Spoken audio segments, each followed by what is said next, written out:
안녕하세요. 대한민국 최고의 강연 최강 1교시에서 강연을 맡은 교육학자 신종호입니다. 저는 서울대학교 교육학과 교수로 교육심리학, 학습과 인지 등을 강의하고 있습니다. 오늘 제가 드릴 얘기는 문해력에 관한 것입니다. 문해력은 의미의 세상을 살아가기 위한 인간의 사고도구입니다. 문해력 없이는 세상을 의미 있게 이해하기 어려운 것이죠. 이번 강연에서는 디지털 시대를 살아가고 있는 현재의 관점에서 문해력이 무엇인지, 왜 여전히 필요한지, 그리고 현재 우리 청소년의 문해력은 어떠한지 이야기하고자 합니다. 그래서 오늘 강연 주제는 디지털 시대 위기의 문해력입니다.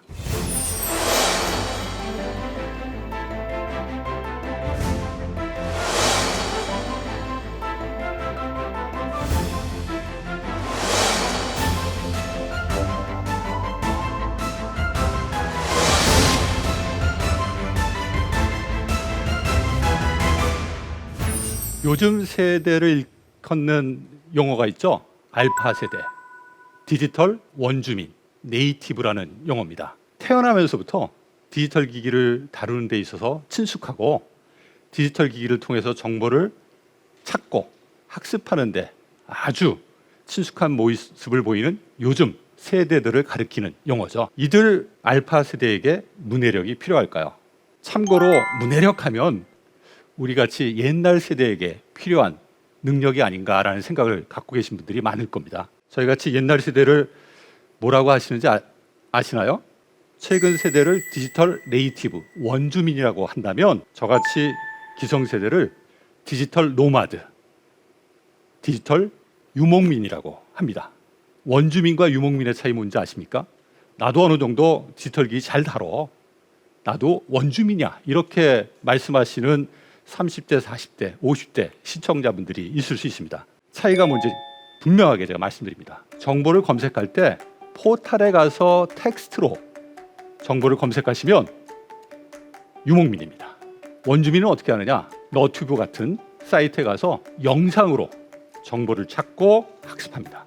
또 영상을 찾거나 정보를 찾을 때 유목민들은 타이핑을 하지만 원주민들은 말로 합니다. 요즘 알파 세대들이 스마트폰에 첫 노출되는 시기가 언젠가를 좀 확인을 해봤더니 아주 어린 시기에 노출되는 것으로 확인이 되고 있습니다.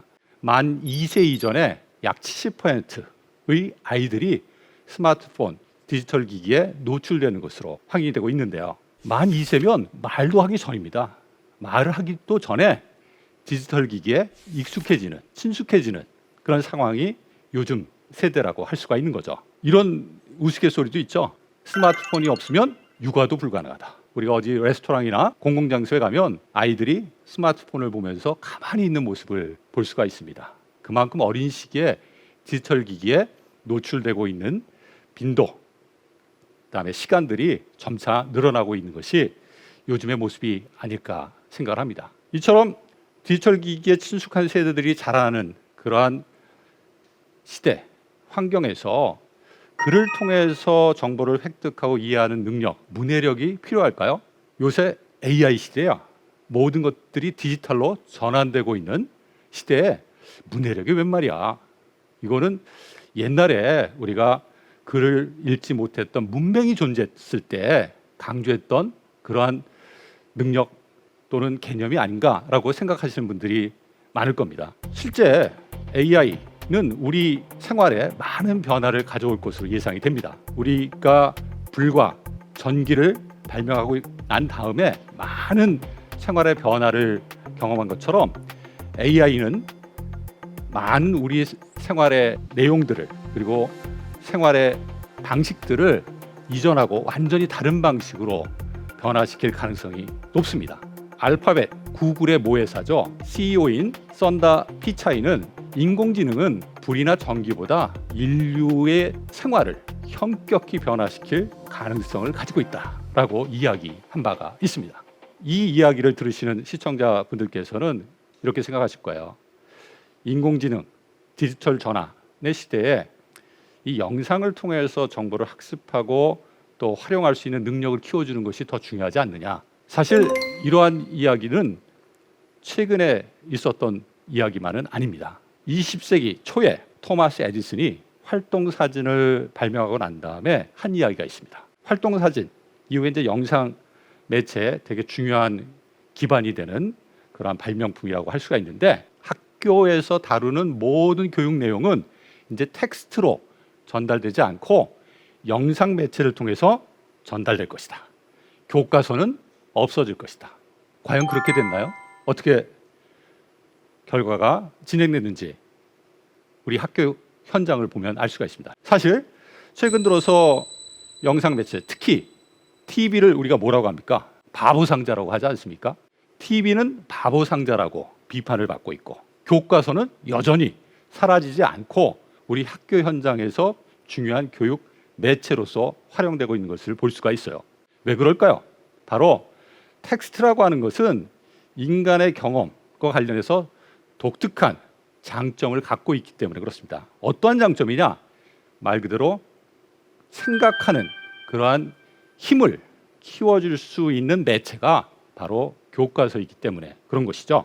우리가 텍스트를 읽을 때는 그 의미가 무엇인지를 적극적으로 파악하려고 노력해야 됩니다. 가만히 있는다고 해서 텍스트에 있는 내용이, 의미가 전달되는 것은 아니죠. 내가 그 의미를 구성해야 되는 겁니다. 그 과정을 통해서 인간의 고유한 능력이라고 할 수 있는 사고하는 힘이 키워지는 거죠. 또 텍스트에 있는 내용들을 우리가 의미 구성을 하게 되면 다른 것하고 연계해서 생각하고, 또 여러 가지 상황에 대한 상상이라고 하는 사고 경험들을 하게 됩니다. 이런 여러 가지 의미 구성, 다른 내용과의 연계, 상상 활동과 같이 사람들이 가지고 있는 고유한 능력인 생각하는 능력들을 이 텍스트가 키워주고 성장시켜주는 힘을 갖고 있기 때문에 학교에서 교과서는 사라지지 않고 있는 것이죠. 반면에 디지털 기기에 지나치게 노출되면 어떤 일이 발생할까요? 바로 생각하는 힘을 빼앗기게 됩니다. 니콜라스 카가 쓴 생각하지 않는 사람들이라는 책이 있습니다. 이 책에서 강조하는 되게 중요한 메시지가 있는데, 우리가 디지털 기기, 인터넷 이런 것들이 기술 혁명을 통해서 사람들의 생활 방식에 많은 도움을 주고 있지만, 기술 혁명을 통해서 우리가 도움을, 혜택을 받는 것만큼 대가를 치르고 있다. 그 대가가 뭐냐? 바로 생각하는 힘을 빼앗기고 있다는 겁니다.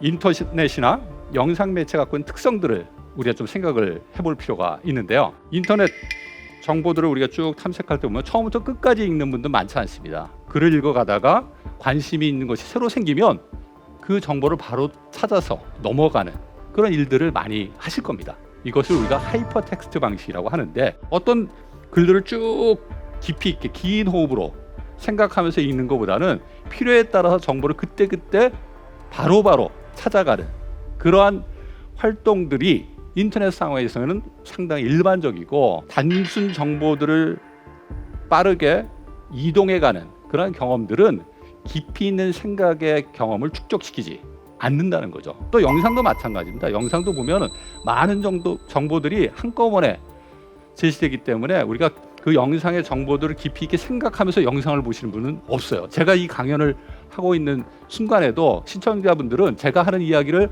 머릿속에 곱씹어가면서 이 방송을 보시는 분들은 많지 않을 겁니다. 그냥 가만히 수동적으로 그 내용을 받아들이는 그러한 경험들을 하고 계실 거예요. 이처럼 인터넷이나 영상 미디어는 생각의 과정을 방해하기 때문에 결국 생각하는 힘을 빼앗아가는 결과를 초래하게 되는 거죠. 사실 우리 두뇌는 가소성이라고 하는 특성을 갖고 있습니다. 인간의 뇌는 태어나면서부터 딱 고정되어 있는 게 아니에요. 우리가 경험함에 따라서 그 뇌의 구조들은 변화되어 갑니다. 그것을 신경 가소성이라고 하는데요. 우리가 어떤 경험을 하느냐에 따라서 우리의 뇌는 어떤 방식으로 구조화되느냐가 결정이 됩니다. 우리가 책을 많이 읽으면서 생각하는 그런 경험을 많이 축적시키게 되면 생각하고 깊이 있게 분석하고 판단하는 그러한 능력들이 점차 강화되는 것이고, 영상을 통해서 정보들을 빠르게 소극적으로 경험하는 것들을 축적하게 되면 깊이 있는 생각을 가능하게 하는 일종의 사고 기반을 우리가 이뤄갈 수 있게 되는 거죠. 어떤 경험을 하느냐에 따라서 우리의 뇌는 변화될 수 있다는 겁니다. 최근 디지털 기기에 많이 노출되고 있는 알파 세대들의 두뇌 특성과 관련해서 팝콘 브레인이라는 개념이 등장을 했습니다. 팝콘 특징이 뭔지 아실 겁니다. 우리가 팝콘 튀길 때 어떻습니까? 팍팍팍 순간적으로 많은 것들이 튀어나오잖아요. 깊이 있게 이것을 연결하고 어떤 것들을 구조화시키는, 체계화시키는 일들은 팝콘을 튀기는 과정에서 안 나타납니다. 팝콘 하나하나가 개별적인 것들이 쭉 튀어나오죠. 디지털 기기에 지나치게 노출되면 개별적인 정보들이 계속 우리의 두뇌를 자극하기 때문에 우리 두뇌의 모습이 팝콘처럼 변할 수 있다는 경고의 메시지를 담고 있는 개념인 것이죠. 따라서 우리가 디지털 기기에 지나치게 노출되는 것에 대해서 경계의 마음을 가질 필요가 있다. 특히 어린아이들이 디지털 기기, 영상 매체에 많은 시간을 보내게 되는 것은 정말 사고하는 힘을 키우는 과정에서 큰 대가를 나중에 치러야 될지 모르는 일이기 때문에 우리 어른들이 많은 신경을 쓸 필요가 있습니다. 실제 책을 많이 읽은 사람하고 책을 읽지 않은 사람하고 전전두엽의 활동을 비교해 보면 큰 차이가 있는 걸 볼 수가 있어요. 우리 뇌에 있어서 전전두엽, 두뇌의 앞부분인데 이 전전두엽의 중요한 기능은 우리가 어떤 사고를 할 때는 그 사고의 과정을 모니터링하면서 그 내용을 서로 연결시키고 구조화시키는 그런 활동을 진행을 해야 되는데 이런 사고의 전체 과정을 감독하고 결과를 만드는 데 있어서 중요한 활동을 하는 것이 바로 전전두엽이에요. 이 전전두엽을 강화시키는데 가장 중요한 경험이 뭐냐? 바로 책 읽기입니다. 책을 읽는다는 것은 뭡니까? 의미를 내가 만들어내고 만들어낸 의미들을 서로 연결시키는 경험이라고 할 수 있잖아요. 이런 경험들을 많이 축적시키면 전전두엽의 구조, 활동들이 훨씬 더 체계화돼요. 실제 뇌 영상 촬영 결과를 보면 책을 많이 읽는 사람들은 어떤 일을 할 때 전전두엽이 체계적으로 활동하는 것을 볼 수 있는 반면에 책을 많이 읽지 않고 영상 매체나 인터넷을 통해서 주로 정보를 획득하고 학습한 사람은 이 전전두엽의 활동이 상당히 느슨하게 일어난다. 따라서 우리가 책 읽기라고 하는 것, 책 읽기를 통해서 문해력을 키운다라고 하는 것은 우리 두뇌의 긍정적인 발달에 큰 영향을 미친다라고 이야기할 수가 있는 거죠. 따라서 독서를 기반으로 한 문해력이라고 하는 것은 상당히 중요한 인간의 역량이라고 할 수가 있고요. 실제 2015년 세계경제포럼에서 21세기 핵심 미래 역량으로 문해력을 강조한 바가 있습니다. 우리가 이제 21세기 미래 핵심 역량 하면 주로 창의적 사고, 비판적 사고, 협력, 소통과 같이 역량을 중심으로 이야기를 많이 하는데 이 역량도 중요합니다. 하지만 이 역량에 먼저 앞서는 기초 역량이라고 하는 게 있는데 그 기초 역량으로 문해력이 여전히 21세기에서도 중요하게 우리 미래 세대에게 전달되어야 한다라고 강조된 바가 있는 것이죠. 왜 21세기에서도 중요한 미래 역량으로 우리가 생각하고 그 역량을 키워야 하느냐를 생각해 보면 이 문해력이라고 하는 것은 결국은 새로운 것을 끊임없이 학습하는 데 있어서 중요한 기반이 되는 사고의 힘이기 때문에 강조되는 겁니다. 이 문해력은 우리가 학습을 해야 되는 상황에서는 끊임없이 우리에게 중요한 영향을 미칠 수 있는 그러한 기초 역량이라고 할 수밖에 없는 거죠. 특히 새로운 것을 학습하는 능력은 미래 사회에서 더 강조될 가능성이 높습니다. 왜 그러냐? 미래 사회 특징으로 가장 많이 언급하는 게 빠른 변화입니다. 미래학자 레이 커츠와일이 특이점이 온다라는 책에서 21세기 15년 동안의 과학기술의 발전을 살펴보면 20세기 100년 동안의 과학기술의 발전과 맞먹는다라고 합니다. 그만큼 발전, 변화의 속도, 주기가 짧아졌다라는 의미를 갖는 것이죠. 빠른 변화가 나타난다는 것은 결국 또 어떠한 메시지를 전달하는 거냐면 우리 사회가 점차 불확실해진다. 즉 불확실성이 훨씬 더 증가되는 그런 미래 사회가 우리에게 다가오고 있다라는 것을 의미합니다. 빠른 변화, 불확실성이 증가한다는 것은 지식에 있어서도 중요한 메시지를 전달하는데요. 지식의 생명 주기가 그만큼 짧아진다는 것을 의미합니다. 즉 지금은 유용한 정보일지 몰라도 금방 그 지식이 유용하지 않은 결과로 바뀔 수 있다는 것이죠. 따라서 새로운 정보들을 끊임없이 학습할 수 있는 힘은 상당히 중요해집니다. 새로운 정보들이 끊임없이 나타나고 있고 그 정보들을 이해하고 판단하고 활용할 수 있는 능력을 우리 미래 세대들이 갖추어야 한다는 이야기죠. 실제 새로운 정보들이 얼마나 많이 만들어지고 있느냐를 보면 현존하는 정보, 지식의 90%가 2015년 이후에 생산된 것이라고 합니다. 또 미국 정보회사 가트너 분석 자료를 보면 2016년 이후로 생산되는 정보의 양이 기하급수적으로 증가하는 패턴을 우리가 볼 수가 있어요. 이 많은 정보들이 산출되는 최근 사회의 특징을 이 가트너 분석 자료를 기반으로 사람들이 뭐라고 얘기하냐면 제트바이트 시대다라고 얘기를 합니다. 우리가 데이터 양을 컴퓨터 단위로 이야기할 때 바이트를 이야기하지 않습니까? 바이트, 킬로바이트, 메가바이트, 기가바이트까지 아마 익숙하실 거예요. 제트바이트 얼마나 큰 단위인지 상상이 되지 않으실 텐데 1제타바이트는 10조 기가바이트라고 합니다.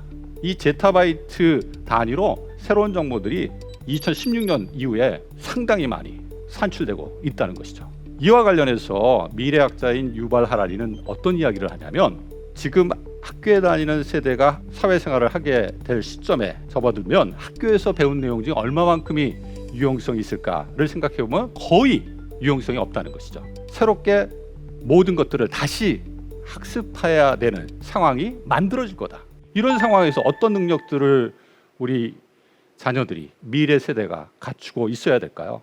유발 하라리는 새로운 정보를 스스로 학습할 수 있는 능력, 이해할 수 있는 능력, 바로 이게 문해력이죠. 문해력을 반드시 미래 세대가 갖출 수 있도록 해야 한다라고 강조한 바가 있습니다. 나아가서 새로운 정보의 이해 능력을 기반으로 해서 그 정보의 유용성, 확산성을 판단할 수 있는 능력, 우리가 뭐라고 합니까? 비판적 사고라고 하죠. 이 비판적 사고 능력을 키워줘야 되고 또 나아가서 그런 정보들을 서로 연결해서 새로운 가치, 결과물을 만들어낼 수 있는 능력, 이걸 우리가 뭐라고 합니까? 창의적 사고라고 하죠. 이 창의적 사고도 함께 키워줘야 한다. 그래야지만 빠른 변화, 불확실성이 증가되는 시대에 우리 미래 세대가 그 사회를 책임지고 리드하면서 활동할 수 있게 될 것이다 라고 하는 것입니다. 따라서 문해력이라고 하는 것은 단순히 글을 읽고 이해하는 능력을 넘어서서 스스로 새로운 정보를 학습할 수 있는 능력, 즉 자기주도 학습력이라고 우리가 정의할 수 있다는 것이죠. 이런 관점에서 봤을 때 우리 청소년들의 문해력은 어떠할까요? 최근 조사 결과를 보면 이 문해력에 상당히 중요한 기반이 되는 독서와 관련해서 얼마나 자주 책을 읽는지 확인을 해보면 거의 책을 읽지 않는다고 합니다. 책을 읽지 않는다의 비율이 거의 50%이고 가끔 읽는다가 30% 정도로 나타나고 있다고 해요. 왜 읽지 않느냐? 시간이 있어도 책을 읽지 않는 이유에 대해서 물어봤더니 인터넷이나 스마트폰이 훨씬 재미있기 때문에 책을 읽지 않는다라는 반응이 가장 높게 나타나는데 그게 한 35% 정도 나타나는 것으로 확인이 됐습니다. 너무 재밌는 거예요. 인터넷이나 스마트폰에서 접할 수 있는 영상 자료들이 너무 재미있기 때문에 책을 보기가 싫은 거죠. 왜? 책은 자기 스스로 생각하는 노력을 해야 되거든요. 이 노력이라고 하는 것은 힘이 드는 겁니다. 힘드는 일을 하기 싫어하는 거예요. 생각하는 그러한 노력을 하지 않기 때문에 점차 아까 말씀드린 것처럼 생각하는 힘을 잃어가고 있는 것이 요즘의 모습이 아닌가라는 생각을 해봅니다. 또 정보를 찾을 때에도 책을 통해서 깊이 있는 정보, 우리가 믿을 수 있는 정보, 또 체계적으로 그 문제에 대해서 진단하고 그 해결책을 도출할 수 있을 만큼 충분한 정보들을 우리가 찾는 게 되게 중요한데 요즘 세대들은 깊이 있게 또 다른 정보와 연관해서 정보를 독서를 통해서 찾기보다는 인터넷을 통해서 찾는 경우가 많다고 해요. 쉽게 찾을 수 있거든. 근데 쉽게 찾는데 단편적으로 내가 원하는 결과만 딱 보고 일종의 자기가 원하는 정보 탐색 활동을 중단하기 때문에 생각할 시간을 또 갖지 않는 문제가 이 안에 존재한다고 볼 수가 있는 거죠. 최근 들어서 그 언론에 그 보도됐던 어휘와 관련된 이야기가 지금 현재 청소년들의 문해력의 현주소를 보여주는 것이 아닌가라는 생각을 합니다. 어떤 대학의 강의실에서 금일 자정까지 과제를 제출하시오. 그렇지 않은 경우에 벌점이 있습니다. 라고 공고를 했다고 합니다. 그랬더니 며칠 지나서 학생이 교수님에게 문의를 했는데 과제 제출 금요일까지 아니었나요? 지금 금요일인데 제가 늦지 않았는데 왜 늦었다고 하십니까? 라고 SNS를 보냈다고 합니다. 금일을 금요일로 착각한 것이죠. 또 적반하장인 게 금일은 그날을 의미하는 겁니다. 라고 교수가 설명을 했는데 이 학생이 그 설명에 대해서 뭐라고 얘기했느냐? 아니, 학생을 평가하는 사람이라면 쉬운 용어를 써야지 그렇게 어려운 용어를 쓰면 어떻게 합니까? 이건 좀 문제가 있는 거 아닙니까? 라고 이야기를 했다고 합니다. 참 씁쓸한 이야기가 아닌가라는 생각이 들고요. 또 다 아시는 것처럼 최근 그 웹툰 작가의 사인회와 관련해서 이 사인회 참석 예약을 인터넷을 통해서 받았는데 이 인터넷에 좀 문제가 발생을 했나 봅니다. 그래서 그 주최사에서 사람들에게 심심한 사과 말씀을 드립니다 라고 공지문을 올렸는데 그 글을 보고 사람들이 또 난리가 났어요. 사과를 하려면 진심되게 사과를 해야지 심심한 사과가 뭐냐, 재미없는 사과 아니냐 그거. 근데 그런 의미가 아니죠. 이게 한자어를 잘 이해하지 못해서 발생한 문제인데 정말 깊고 간절한 마음에서의 사과라는 의미에서 우리가 심심한 사과라는 말을 쓰는데 이 심심한의 의미를 제대로 이해하지 못했기 때문에 발생한 하나의 해프닝이 아닌가라는 생각을 해봅니다. 또 코로나19 때문에 이제 그 수업에 참여하지 못하는 학생 수가 증가하는 일이 있었는데 이때 이제 결석에 대해서 우리가 이제 증명서를 내야 됩니다. 그래야지만 결석이 출석으로 인정이 되는데 우리가 그걸 공결증이라고 하는데 이 신청서에 왜 결석했냐 사유를 적게 되어 있습니다. 이때 많은 학생들이 거기다 뭐라고 적었느냐, 병역이라고 적었대요. 병역이라고 하는 건 군 복무, 의무를 얘기하잖아요. 이 병역이란 말을 질병이라고 잘못 이해하고 있었기 때문에 발생한 그런 하나의 또 해프닝이라고 볼 수가 있는 거죠. 실제 수업 장면에서도 우리 청소년들의 문해력이 상당히 문제가 되는 일들이 왕왕 발생을 합니다. 어느 일반 고등학교 3학년 사회교과 수업에서 발생한 일인데요. 사회집단과 일탈이라는 주제를 다룬 수업이었다고 합니다. 이때 일탈이 무엇인지 학생들에게 선생님이 질문을 했더니 막 갸우뚱거리더니 학생들이 잘 모르겠는데요. 근데 그 중에 어느 한 학생이 그러는 거예요. 일탈? 일상 탈출 아닌가요? 요즘 아이들의 용어들이 보면 되게 축어, 두 개의 용어 앞자를 따서 간단하게 만들어서 사용하는 것들을 많이 볼 수가 있습니다. 일상 탈출이라고 하는 개념을 일탈이란 말로 우리 아이들이 이야기를 하는데 이 일탈하고 사회적 일탈하고 자기들이 일상 탈출에서 사용하는 일탈하고 혼동해서 그런 이야기를 한 하나의 우스꽝스러운 이야기인데 이처럼 어휘가 상당 수준 지금 우리 청소년들의 문해력에 발목을 잡고 있다라는 지적이 많이 있습니다. 또한 특성화고등학교에서 있었던 일인데 취업과 관련해서 도장공을 모집하니까 관심 있는 사람은 한번 지원을 해보면 좋겠다라고 선생님이 이야기를 했대요. 그랬더니 학생이 손을 들고 도장공이요? 혹시 태권도를 잘해야 되는 건가요? 또는 도장이란 말이 들어가니까 도장을 그거 파는 건가요? 이렇게 질문을 했다고 합니다. 이 도장공이라는 건 잘 아시겠지만 페인트 칠 같은 것들을 담당하는 그러한 사람을 우리가 도장공이라고 하지 않습니까? 이 특성화고 다니는 학생들도 자기 분야의 그 용어들을 잘 모르고 있는 그 상황을 보여주는 하나의 에피소드가 아닌가라는 생각이 듭니다. 또 사회과 수업에서 이제 관혼상제에 대해서 이야기하는 수업 시간이었는데 선생님 문상이라고 하니까 학생들이 문상이 뭔지 잘 모르다는 거예요.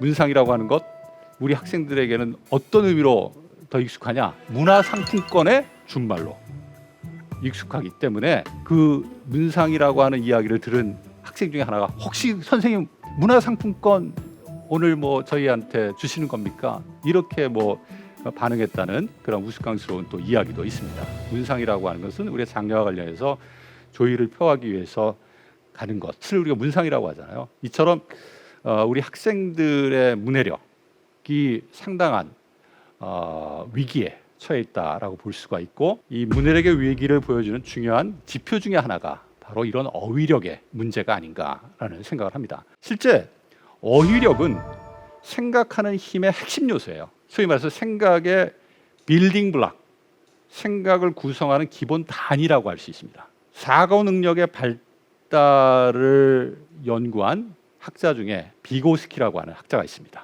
이 비고스키라는 사람하고 피아제가 인간의 사고 발달과 관련해서 가장 높게 평가받는 학자인데요. 비고스키는 피아제하고 달리 인지 발달에서 생물학적인 영역보다 사회적인 경험이 훨씬 중요하다는 측면을 강조한 바가 있습니다. 특히 사회적 경험 중에 언어 경험, 자라나면서 얼마나 풍부한 언어를 경험했느냐, 이것이 그 개인의 사고 능력을 결정하는 중요한 요소다라고 비고스키는 강조를 했고, 어린 시기에 이런 언어 경험이 제한되면 사고 능력의 현저한 제한으로 이어질 수 있기 때문에 특히 어린 시기에 놀이 활동을 하던 책을 읽던 간에 다양한 어휘, 언어에 노출되도록 하는 것이 인지 발달에서 상당히 중요한 초기 경험이다라고 강조한 바가 있습니다. 실제 연구를 해보면 이 사회문화 배경에 따라서 언어 차이, 특히 어휘력 차이가 나타나는 것을 볼 수가 있고, 이 어휘력 차이가 나중에 학교에 들어가서 학습의 차이로 연결되는 것을 볼 수가 있습니다. 실제 이제 어휘력 차이와 관련한 연구 결과들을 보면 이 고소득층하고 저소득층하고 아이들이 만 3세 시점까지 노출된 언어의 빈도수를 추정해서 연구를 해봤는데 엄청난 차이가 나타나요. 약 3천만 개의 어휘 노출에 있어서 차이를 경험하더라. 얼마나 많은 언어 경험에 노출됐느냐, 경험을 아이들이 어린 시기에 했느냐에 따라서 인지 발달의 차이가 만들어진다라는 것을 감안했을 때 만 3세까지 3천만 개의 언어 노출 차이라고 하는 것은 심각한 차이라고 볼 수가 있는 거죠. 또 우리나라 다문화 가정 아동을 대상으로 한 연구를 보면 약 30%의 아동이 자기 또래보다 어휘력 수준에 있어서 한 1년 정도 뒤처진다고 합니다. 이 어휘라고 하는 것은 우리가 사고하는데, 학습하는데 중요한 기반 요소이기 때문에 이런 어휘력 격차는 결국 학교에 갔을 때 학습 격차, 학습 결손으로 이어질 수밖에 없는 거죠. 사실 제가 미국에 있을 때 했던 연구도 이와 관련이 있습니다. 제가 했던 연구 중에 이 어휘와 관련된 두 가지 연구가 있었는데, 하나가 그 교과목에서 학습 부진을 나중에 경험할 사람들을 미리 찾아낼 수 있는 방법을 저희가 개발하는 연구를 진행했는데, 이때 이 교과목에서 이 학생이 나중에 학습 부진을 경험할 가능성이 높다, 그렇지 않다를 확인하는 데 가장 중요한 요소가 무엇인지 연구를 통해서 확인해 보니까 그 교과에서 다루는 어휘를 이 학생이 얼마나 충분히 이해하고 있느냐, 그렇지 않느냐로 확인이 됐습니다.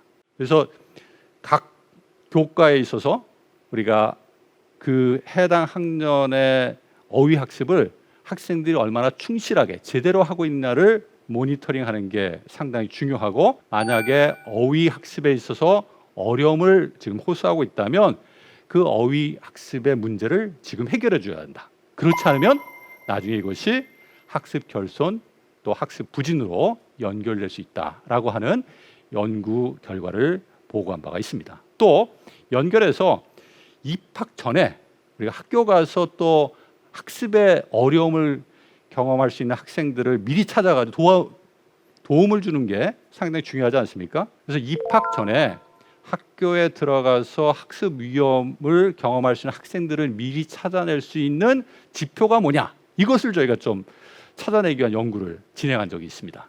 이 연구에서도 마찬가지 저희가 확인한 지표 중에 가장 중요한 게 뭐였냐면 어휘력이었습니다. 그 또래 아이들이 알아야 될 어휘에 있어서 심각한 문제를 갖고 있는 경우에 이 학생들이 그대로 학교에 가게 되면 학교에서도 학습 과정의 어려움을 경험할 가능성이 높다는 것이었죠. 따라서 이 어휘라고 하는 것은 이해, 문해, 학습에 있어서 되게 중요한 기본 단위다라고 이야기할 수가 있는 것이고, 우리 아이의 어휘 발달이 특히 어린 자녀를 가지고 있는 가정의 경우에 적절한 수준에서 이루어지고 있는지, 또래에 비추어서 어휘력에 있어서 문제가 있는지 없는지 확인해 보는 것은 상당히 중요하다는 말씀을 좀 드립니다. 제가 어휘라고 하는 게 학습에 있어 중요한 기본 단위가 된다라는 것을 시청자 여러분들하고 같이 체험해 보기 위해서 간단한 활동을 준비를 했습니다. 이 어휘라고 하는 것은 학습 그리고 생각하는 활동에 있어서 되게 중요한 기반이 돼요. 따라서 우리가 제대로 어휘를 갖추지 못했을 때는 제시된 내용에 대해서 이해하는 과정에 심각한 어려움을 경험할 수 있거든요. 따라서 이 어휘가 얼마만큼 학습이나 생각하는 데 중요한 역할을 하는지 오늘 이 프로그램을 보고 계신 시청자 여러분들하고 같이 간단하게 체험해보는 시간을 좀 갖도록 하겠습니다. 제가 화면에 간단한 글을 제시해 드릴 텐데 이 글을 읽으시면서 내용이 무엇인지 구체적으로 좀 이해하려고 노력하는 것과 동시에 한 가지 더 내용의 연결이 잘 되고 있는지 그렇지 않은지도 한번 속으로 판단해 보시면서 글을 한번 보시기 바랍니다. 일을 처리하는 절차는 실제 매우 간단합니다. 먼저 물건들을 집단으로 분류합니다. 때때로 모두 한꺼번에 일을 처리할 수도 있습니다. 하지만 너무 많은 물건을 한꺼번에 처리하는 것은 문제가 있을 수 있습니다. 즉 적은 양을 처리하는 것이 많은 양을 처리하는 것보다 낫다고 할 수 있습니다. 물건을 처리하는 과정에서 일어나는 실수는 큰 대가를 지불해야 할지 모릅니다. 처음에 이 일을 수행할 때 대상 물건을 처리하는 절차가 매우 복잡해 보입니다. 하지만 몇 개의 조작을 통해 간단하게 일을 끝낼 수 있습니다. 일이 끝나고 나면 다시 물건들을 분류하여 적절한 장소에 위치시켜야 합니다. 결국 이 물건들은 다시 사용될 것이고 전체 절차들을 반복하여 수행해야 할 것입니다. 귀찮아도 이것도 인생의 한 부분입니다. 내용 쉬웠습니까? 그렇지 않다는 반응이 많은 것 같습니다. 자, 주요 내용 얼마나 이해하고 기억하실 수 있을까요? 맨 마지막에 제시된 내용이 뭔지 혹시 기억하실 수 있는 분? 귀찮아도 이것도 인생의 한 부분입니다 라는 내용이었습니다. 이 내용이 무엇을 의미할까요?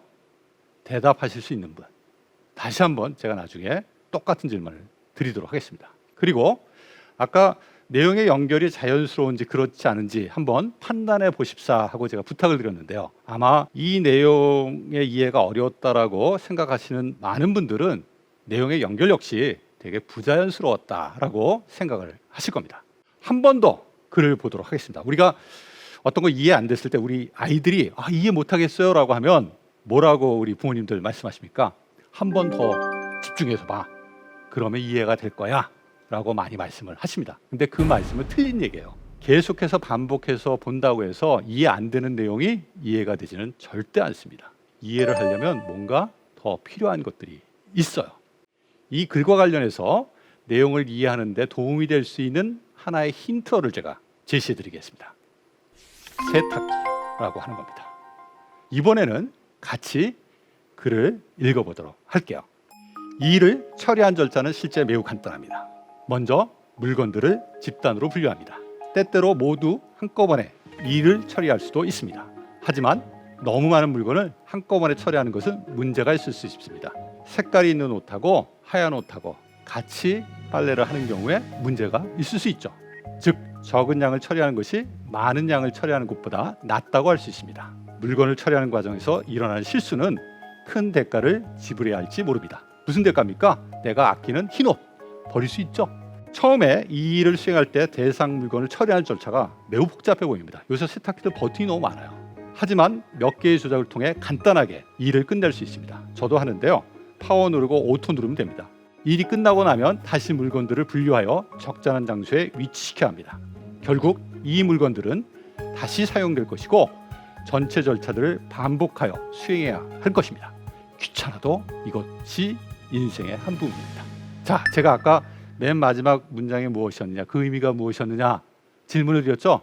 아까 대답하지 못했던 분들 지금은 자신 있게 대답할 수 있을 겁니다.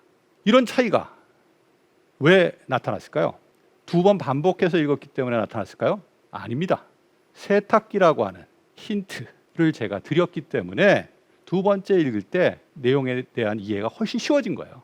즉 전자는 세탁기라는 어휘를 갖지 않은 상태에서 글을 읽도록 조건을 만든 거고, 두 번째는 세탁기라고 하는 어휘를 가지고 글을 읽도록 제가 상황을 만든 겁니다. 이처럼 어휘라고 하는 것은 새로운 정보를 내가 파악하는 데 있어서 되게 중요한 기반이 돼요. 그 어휘가 부족할 경우에 새로운 내용에 대한 파악 자연스럽게 절대 이루어질 수가 없는 거죠. 또 내용의 연결이 자연스러우냐 그렇지 않느냐에 대한 질문을 드렸을 때 대부분의 시청자 여러분들께서는 되게 부자연스럽다라고 이야기를 하셨을 거예요. 근데 지금은 어떻습니까? 되게 자연스럽죠? 우리가 어떤 개념을 기반으로 현상을 보게 되면 그 내용들이 자연스럽게 잘 연결이 돼요. 그 어휘가 기반이 되기 때문에. 그리고 자연스럽게 그 내용들이 서로 연결될 때 그 내용에 대한 온전한 이해가 이루어지기 때문에 이 어휘라고 하는 건 우리가 내용에 대한 이해, 또 생각하는 과정에서 의미 있는 사고에 되게 중요한 기반이 된다라고 이야기할 수가 있는 거죠.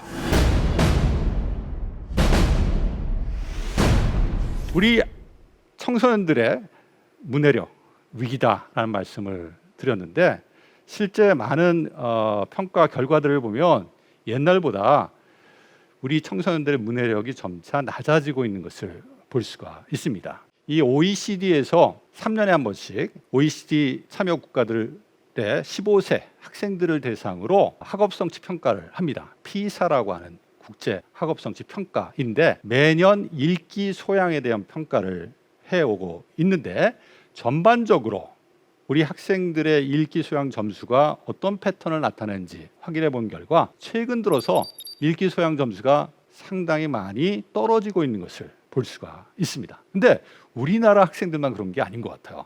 OECD 국가 전체 평균을 보더라도 읽기 소양 점수는 점차적으로 낮아지는 그런 경향을 보이고 있고요. 또 핀란드 얘기를 우리가 많이 하는데 이 핀란드 청소년들의 읽기 소양 점수도 해가 가면 갈수록 낮아지는 패턴을 보이고 있는 것을 볼 수가 있습니다. 왜 이런 일이 발생할까요?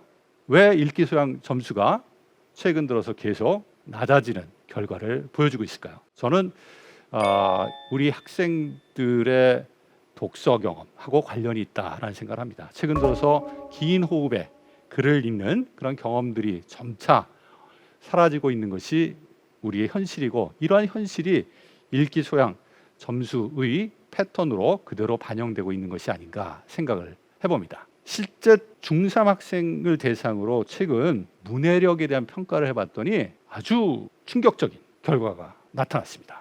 38%, 한 40% 정도 되는 학생들이 자기 학년에 요구되는 문해력을 갖추지 못한 것으로 확인이 되었고, 그 중에 11%의 학생들이 중3인데 초등학교 수준의 문해력을 가지고 있는 것으로 확인이 되었다고 합니다.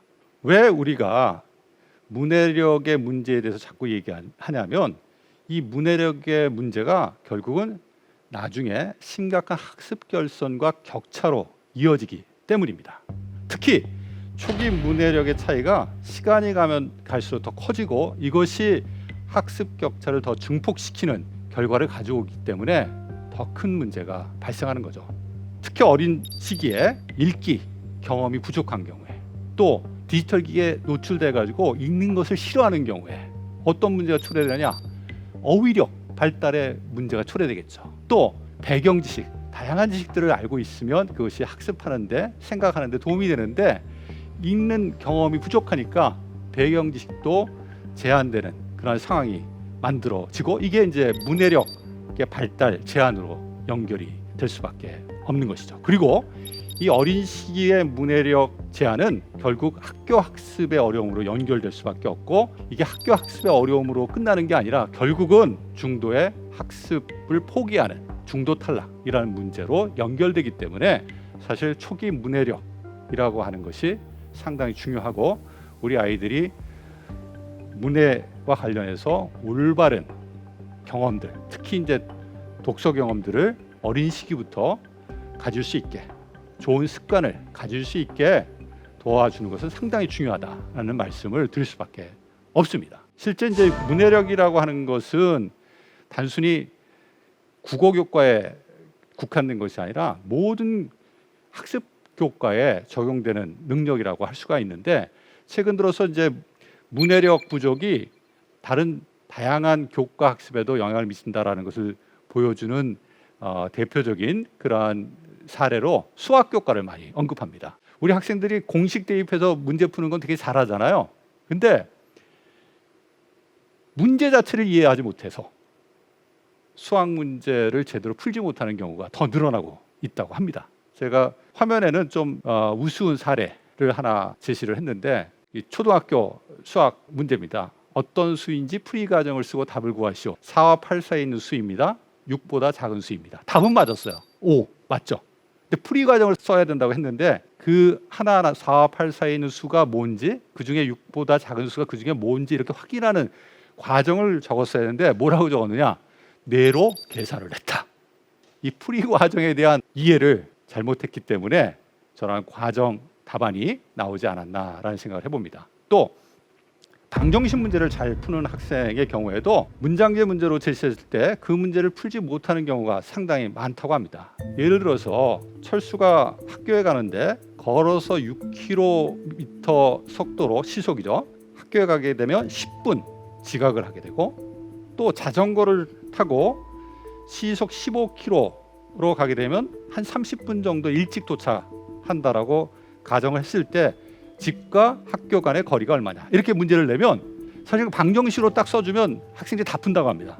근데 그 문제 자체를 이해하지 못하기 때문에 그 문제를 식으로 전환하는데 어려움을 갖고 있기 때문에 이런 서술형 수학 문제를 전혀 풀지 못하는 일이 발생하고 있다고 하는데 이게 전부 다 문해력과 관련이 있는 거죠. 또 서울대생은 그럼 문제가 없느냐? 뭐 제가 그냥 에피소드로 말씀을 드리면 대학에서는 주로 이제 서술형 문제에 대해서 이제 답하는 방식으로 시험을 치르는데 이 서술형 문제 자체를 이해하지 못하는 경우도 있어요. 제가 무엇을 설명하시오, 무엇을 논하시오, 또 무엇을 비판하시오 이런 그 지시어를 주는데 이 지시어를 제대로 이해하지 못하고 답안을 작성하는 경우가 있습니다. 설명하시오는 있는 그대로 그 개념이나 현상을 설명하면 되는 거고 논하시오는 자기의 관점을 만들고 자기의 관점에 비추어서 현 문제에 대해서 이야기하는 답안을 작성하는 것을 요구하는 것인데 이 두 개를 혼돈해서 논하시오 했는데 그냥 객관적인 정보만 제공하고 많은 답안을 작성하고 많은 그런 일들도 최근 들어서 많이 봅니다. 이처럼 최근 뭐 학생들이 특히 이제 수능이 사지선다, 그다음에 단답형 문항으로 출제가 되다 보니까 이런 서술형 문제에 익숙하지 않아서 발생한 문제인지 모르겠지만 여하튼간에 이 서술형 문제를 이해하고 답안을 작성하는 데 있어서 심각한 어려움을 경험하고 있다는 것을 제가 대학에서 학생들을 가르치면서도 경험할 수 있었는데요. 이런 그 문해력의 문제, 위기 이게 우리 청소년들의 문제에 국한되는 것일까요? 우리 어른들의 문해력은 괜찮은가요? 최근 그 어느 초등학교에서 그 새학기를 맞이해서 가정에 통신문을 보냈다고 합니다. 이 가정 통신문의 주요 내용은 뭐냐면 혹시 2학기에 전학 갈 경우에 쓰던 책은 학교 사서 선생님에게 반납해 달라라는 내용이었다고 합니다. 사서 선생님 누굽니까? 도서관에 있는 선생님을 이야기하죠. 근데 이 가정통신문을 잘못 이해한 학부모 중에 한 분이 아이가 전학을 가게 됐는데 쓰던 책을 그냥 사서 선생님한테 반납하면 되는데 가서 책을 사가지고 도서관에 반납하는 일이 있었다고 합니다. 글의 내용을 부지하게 읽은 것인지 또는 글의 내용을 제대로 이해하지 못하고 있었던 것인지 알 수는 없지만 여하튼간에 이 문해력과 관련해서 우리가 우리 어른들의 문해력에 역시 어려움이 있다는 것을 확인할 수 있는 하나의 사회적 해프닝이 아닌가 그런 생각을 해봅니다. 이 기업에서도 최근 입사한 젊은 세대들의 문해 능력에 대해서 평가한 결과를 확인해 보면 56.5%가 최근 입사한 젊은 세대들의 문해력에 심각한 문제가 있다라고 이야기를 했다고 합니다. 특히 이제 보고서를 쓴다든지 기획 문서를 작성하는 능력이 현저히 떨어진다는 거예요. 이 보고서를 쓰거나 기획 문서를 작성하는 것은 어떤 능력을 요구하느냐? 보고서에 담길 내용들을 전체적으로 분석을 하고 그 내용들을 체계적으로 연결하고 대안을 만들어내는 그러한 체계적인 사고, 체계적인 고민들이 필요하거든요. 근데 이런 어떤 내용에 대해서 분석하고 체계적으로 연결하고 새로운 대안을 제안하는 그런 경험들을 젊은 세대들이 많이 하지 못하다 보니까 특히 이 보고서나 기획안과 같은 문서 작성에 있어 심각한 문제를 나타내 보이는 것이 아닌가 이런 생각을 좀 해봅니다. 또한 구두보고 이런 것도 짧은 시기의 대화, 우리가 단문 문화라고 하잖아요. 이 짧은 시기의 소통 문화들에 익숙한 그 젊은 세대에게 있어서 구두로 어떤 내용을 체계적으로 보고하는 이러한 그 훈련이 안 되어 있다 보니까 제대로 핵심적인 내용들을 설득력 있게 논리적으로 전달하는 데 있어서 어려움을 많이 보이고 있는 것이 아닌가라는 생각을 해보게 됩니다. 이 문해력이라고 하는 것 오늘 좀 이야기를 했는데 이 문해력은 학습과 또 자기 성장을 가능하게 하는 미래 핵심 역량입니다. 우리가 문해력 하면 고전적으로 반대어로 문맹이란 말을 많이 쓰죠. 이 문맹 상태에 있을 때 사람들은 되게 답답함을 느낍니다. 세상과 소통하는 데서 단절감을 느낍니다. 그런 의미에서 봤을 때 문해라고 하는 것은 이런 답답함, 소통의 단절로부터 벗어날 수 있는 되게 중요한 통로이자 능력이라고 생각을 할 수가 있고 이런 관점에서 봤을 때 문해력은 옛날에도 중요했지만 앞으로도 중요한 미래 역량으로 자리 잡을 수밖에 없다라고 생각을 합니다. 이번 강연에서는 디지털 시대 문해력의 현주소에 대해서 살펴보았는데요. 문해력은 단순히 글을 이해하는 능력을 넘어서 지속적인 자기주도 학습, 그다음에 성장을 위한 기반 역량입니다. 하지만 아주 어린 나이부터 디지털 기기를 손에 달고 사는 것이 너무나도 자연스러운 우리 알파 세대, 이들의 독서 활동 참여도와 등은 문해력에 심각한 위기를 가져오고 있다고 볼 수가 있는 것이죠. 문해력은 21세기에도 여전히 중요한 핵심 역량입니다. 따라서 문해력의 위기, 우리가 어떻게 대처해야 될지 고민해야 될 시점이 아닌가 생각을 합니다. 문해력의 위기는 개인의 삶과 성장을 위협하는 적이다. 다른 영장류와 구별되는 인간의 고유한 특성 중에 하나가 생각하는 능력입니다. 생각하게 존재한다는 데카르트의 말처럼 세상과 소통하고 이해하는 사고 도구인 문해력은 인간의 기본적인 삶, 의미 있는 삶을 가능하게 하는 요인인 것이죠. 따라서 문해력의 위기는 개인의 삶과 성장을 위협하는 적이라고 할 수 있습니다. 사흘, 심심한 사과, 무운을 빈다와 관련한 최근 사회적 해프닝을 넘어서 문해력의 위기는 생각하는 존재로서 인간의 위기라고 할 수 있습니다. 지금까지 대한민국 최고의 강연 최강 1교시 교육학자 신종환이었습니다. 고맙습니다.